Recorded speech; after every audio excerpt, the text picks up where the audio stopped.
Gözlerindeki çavreşle çavberke çavreşle çavberke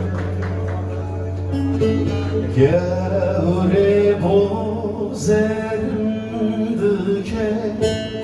çavreşle çavberke çavreşe çavberke keve çıkmadı lezini ben da kesin amini ronya rojeder şerrindir pırtay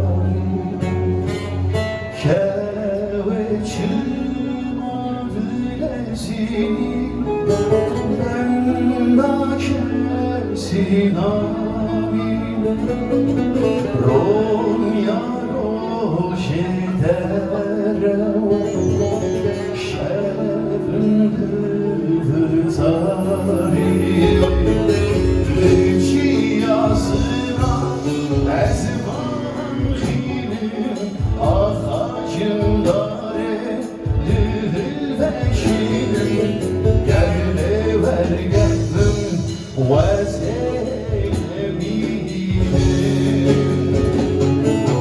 Lüçi yazına ezman kilim ağacımdare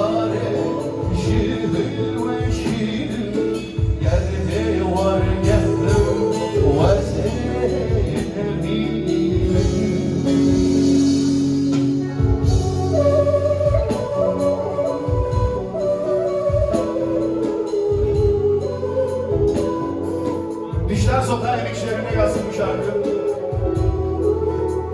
Mehmet abicim sana gelsin. Gülşen abicim sana gelsin. Ve çalışanlarına gelsin. O güzel çalışanlara bir alkış alalım şöyle emekçi kardeşim.